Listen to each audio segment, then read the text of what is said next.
I just finished watching the Fallout show, and I've heard that a lot of people are angry about how many lore inconsistencies there are. I'm going to tell you, as a major lore nerd, the series retcons probably every game in the series, which is honestly nothing new for Bethesda. But what specifically was retconned? Does it really matter that much? Let's go through all the inconsistencies that I could find, and see how much they changed the continuity. Needless to say, this video will spoil the entire Fallout TV series, and also most of the games. You've been warned. 1. The bombs. So, in the first scene of the first episode of the series, we see Cooper Howard performing at a children's birthday party when the bombs drop. At the beginning of Fallout 4, the first bombs hit New York and Pennsylvania on October 23rd, 2077 at around 9:30 a.m. We do have coming in. That's, confirmed reports, I repeat, confirmed reports of nuclear detonations in New York and Pennsylvania. Now we can likely assume that they got the date right. The problem is the time. If the bombs dropped at 9:30 on the East Coast, that would make it 6:30 on the West Coast. You cannot tell me that these kids got up at 6 a.m. for a birthday party. You cannot tell me that these parents are letting their kids eat cake at 6 in the morning. You cannot tell me that they show kids programming on TV anywhere in America earlier than 7 a.m. Now, some sources say that there were about 2 hours between the first bomb and the last bomb touching down. But here's the thing. Carol, a pre-war ghoul in Fallout 3, states that DC got advance warning after the West Coast fell. I was born in 2051, so yes, that makes me a pre-war ghoul.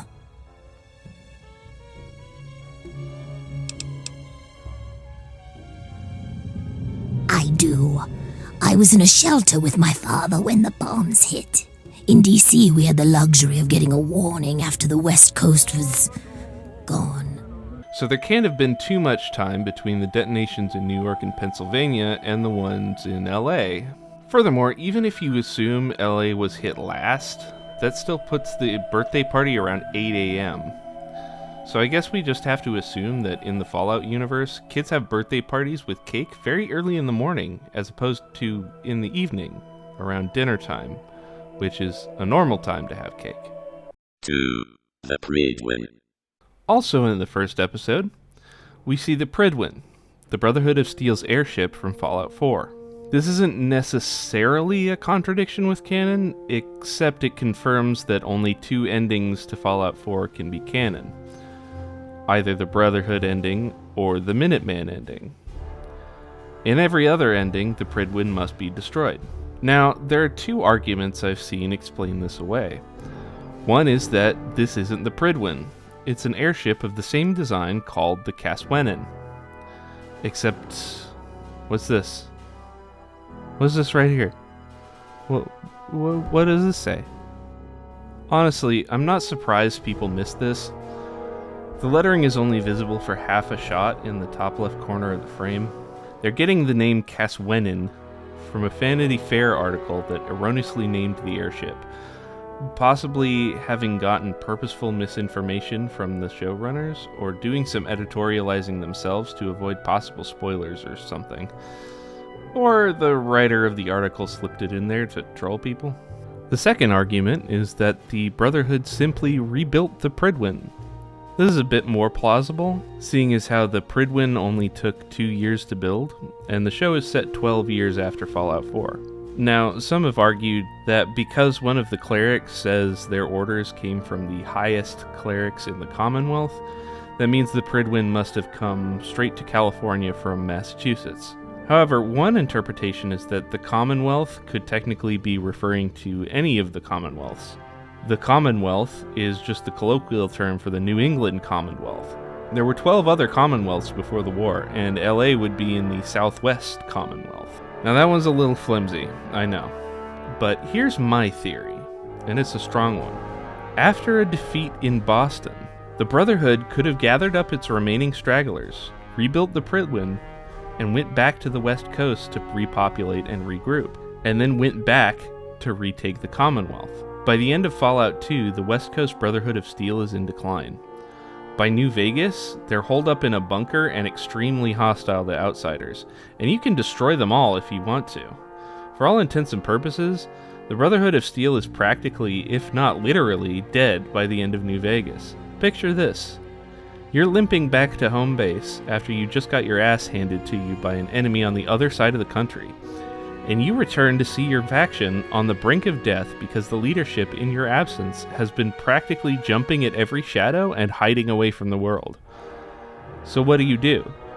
You take control and whip them back into shape. You start a recruitment drive. There are a whole lot of new recruits being trained in the Fallout show, and the Brotherhood in the show acts a lot more like the Commonwealth Brotherhood than the West Coast Brotherhood. And I guarantee you that is because the Commonwealth Brotherhood came in and took control. So yeah, could be a retcon, could not be. We'll have to wait until next season to find out. 3. How do ghouls work? Okay, so in the show, we see ghouls taking a drug to avoid becoming feral. Ghouls have never needed this drug before, so this is absolutely a retcon. However, there are also some inconsistencies with how ghouls work from other games in the series. A feral ghoul can't abide a chicken. When we first meet the ghoul, he's buried in a coffin hooked up to 2 IVs. One has the ghoul drug, the other has a clear solution that's probably saline. Now, whether ghouls need water or not has gone back and forth across the series. In Fallout 1, you have the option of taking the water chip from the ghouls in Necropolis. This results in the ghoul population there either dying out or leaving. The ghouls of Necropolis learn firsthand the final meaning of dehydration as their city succumbs to the desert sands and the water runs out. Without their water-purifying control chip, they do not survive. In Fallout 4, a ghoul child survives 200 years in a refrigerator without food or water. Yeah, the bombs were over 200 years ago. There's no way you've been in there that long. I don't know how long I've been in here. A long time, though. A really long time. But you would have died of dehydration, or starvation, or died of old age, or because you were pinned in the same position for 200 years. Yeah, you would have lost your freaking mind. 70,000 days of not being able to move. Why do you keep doing it in days? It really drives the point home. The ghoul carries around a canteen and drinks from it, although whether this is just to taunt Lucy isn't clear. In addition, the show can't seem to make up its mind whether ghouls need to eat or not. The ghoul didn't have anything to eat in his coffin, so how did he not starve? You can't get all your nutrients from saline. But at the same time, he eats a fellow ghoul. Did this somehow temporarily stave off ferality?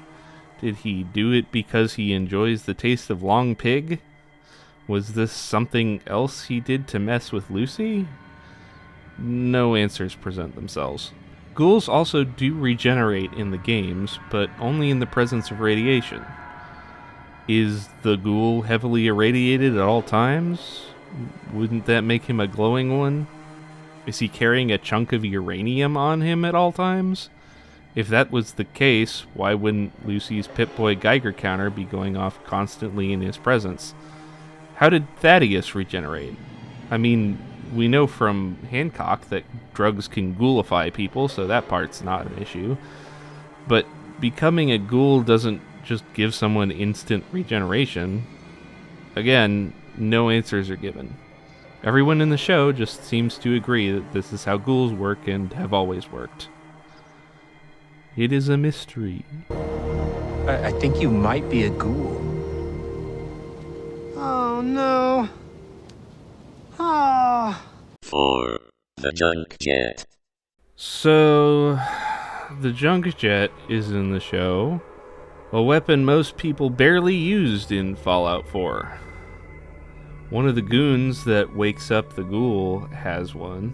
A man who is named, according to the credits, Biggie, because he's fat. Get it? Later, we also see one up for sale at the store in Philly. It's even labeled Junk Jet in big letters so you don't miss it. Here's the problem. The Junk Jet was a unique weapon in Fallout 4. It was designed as a pet project before the war by an ArcJet systems engineer who was planning to murder his fellow engineers with it for making fun of him. Oh, he graduated all right from high school. It's fine, I'm sure he took shop class. Oh look, he's reading the science mags. How cute. Har har har. Shop class. Let's see them make this in shop class. My marvel of engineering. The finest in weaponized refuse acceleration. My beauty. My junk jet. They'll see. The engineers with their suits and fancy degrees. Come Monday morning, they'll all see. There are 3 explanations for this, none of which I like very much. 1, the junk jet we see is the same junk jet from Fallout 4, which means the sole survivor sold it, and it somehow made its way all the way to unnamed swamp, where Biggie died with it. Someone then took the junk jet off of Biggie's body, and somehow managed to get to Philly in California ahead of the ghoul, and sold it to Ma June, who then hung it up with a big label that says Junk Jet. Also, at some point in that time, someone soaked it in rust remover, because in Fallout 4 it looked super rusty, and in the show it's pristine. 2. The sole survivor sold the junk jet to someone who somehow managed to reverse engineer it and make identical copies, which then made their way back to the West Coast via the Jet Road, a canonical trade route between the coasts that was originally created to explain why Jet appeared in Fallout 3 when it was seemingly invented on the West Coast in Fallout 2. Fallout 4 later retconned that Jet existed before the war and Myron didn't invent shit. Jet, motherfucker, Jet! You're talking to its maker, its creator, its God. 3. Multiple discovery. Simultaneous invention. Someone on the West Coast just happened to have an idea for a gun that shoots trash, just happened to make it look exactly like the one the ArcJet guy made, and just happened to also call it the Junk Jet. Stranger things are possible, I suppose? I mean, Moira Brown in Fallout 3 designed the rocket launcher without ever seeing the Junk Jet. But while the rocket launcher looks like a jury-rigged pile of scrap, the Junk Jet looks more purpose-built, because the former was built out of wasteland scrap on a shitty tool bench, and the latter was built in an industrial workshop by a guy with an engineering degree. Yeah, none of these options are great. I would accept the rocket launcher because that was just built out of commonly available scrap with commonly available tools, and Moira could have just disseminated the schematics around the wasteland. But there's only one junk jet in existence according to Fallout 4, and at least in my games, it tends to stay buried at the bottom of a rocket silo. Also, it's kind of weird that they have this shot of Lucy looking at the wall of guns and it pans up to the junk jet, and then in the next scene she doesn't have any of the guns and she just uses her little tranq pistol. They literally invoke Chekhov's gun and never follow through. It's infuriating. 5. Shady Sands. Okay, this is the part that most people say retconned New Vegas out of existence. Well, kind of. We'll get to that. In Fallout 2, Shady Sands was renamed to NCR after it became the capital of the NCR. The show renames it back to Shady Sands, which is okay, I guess. There's a chalkboard of all the important events in Shady Sands history, and it says Shady Sands was the first capital of the NCR, so they might have renamed it back again when they moved the capital, but the fact that it was renamed isn't on there, so who knows. There's also some debate on when Shady Sands was founded.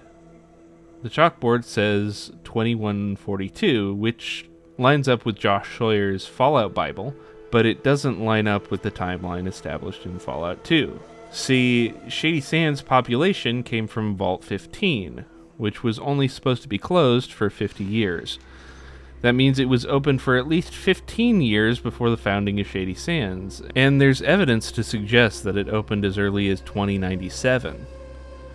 There's also dialogue in Fallout 1 that suggests that Shady Sands was founded by a great ancestor of Aradesh, who was probably 40 to 50 years old at the time, in 2161. So basically the timeline is all fucked up here, and we have no idea who did what and when. But the show says it was founded in 2142, so I guess that's the canon now.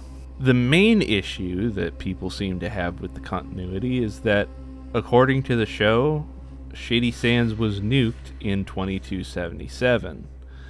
That's 4 years before the events of Fallout New Vegas. But honestly, the only thing that does is make it weird that the NCR never talks about their capital being nuked 4 years prior. It actually supports the state of the NCR in that game, being spread thin and desperately pushing east for resources they barely have the manpower to hold on to. It makes a lot of sense that they would be desperate to hold the Mojave if their seat of power in New California was completely obliterated. We get some hints in New Vegas that the NCR is falling apart, and whether they take Hoover Dam or not, it seems like their downfall is pretty inevitable. They were always doomed to collapse into a collection of warring city-states with how far they overreach, and that's exactly what ended up happening in the show. Nothing about that breaks the canon. 6. Other stuff I was confused about. Okay, maybe this isn't so much a retcon thing as it is a bit of a plot hole, but how was Moldaver alive 200 years after the war?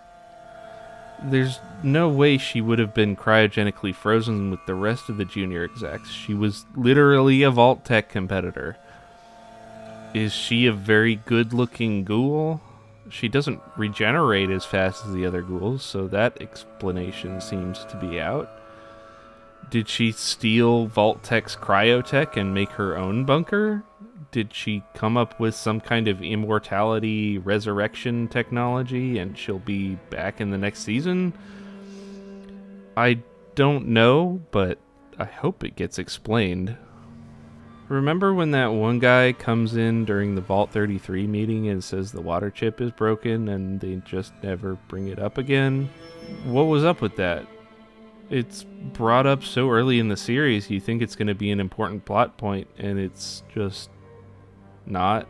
Well, the water chip is destroyed.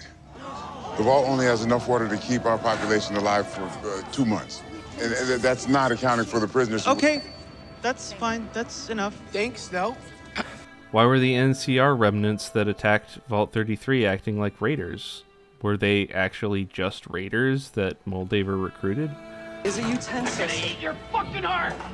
Why did they go through the trouble of mingling with the Vault Dwellers if Hank was the one she wanted? Couldn't she have just tranked Hank when he opened the door and then opened fire on the rest of them? How did she know the Vault 32 Dwellers had killed themselves? Did she go into Vault 32 expecting to mow down all the Vault Dwellers in there? If the Gulper came from Vault 4, does that mean that Gulpers on the East Coast are also genetic experiments? According to Enclave research terminals in Fallout 76, the Gulpers over there are just mutated salamanders, so maybe they just have the same name? What killed the Gulper anyway? It was trying to eat Thaddeus and then it just sort of vomited its guts out and died? What was that about? How come when the other ghouls start going feral, they snarl and repeat their names and stuff, but when the ghoul doesn't have his drug, he starts coughing and drooling and goes catatonic? Is he just a different kind of ghoul? Does ferality cause different symptoms in different ghouls? Is it different depending on age? Are pre-war ghouls different from post-war ghouls in that respect? How did Hank McLean walk from LA to New Vegas without any supplies? That's at least a 4-day trip, and that's without stopping to rest.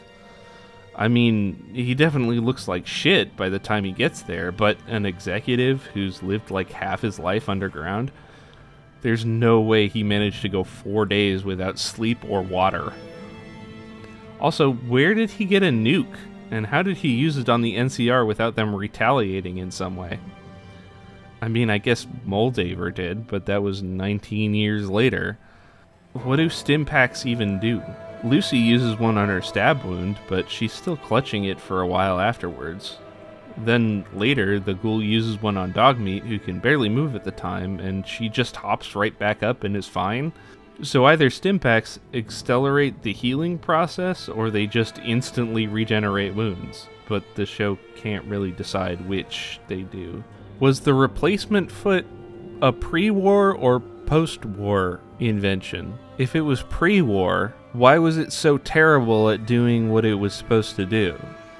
If it was post-war, why does it look so purpose-built? The box it came from has Jim's limbs printed pretty neatly across it, so that would suggest that it was pre-war, but it doesn't seem to stop bleeding at all, and in fact, it almost seems to make things worse for the person who gets it.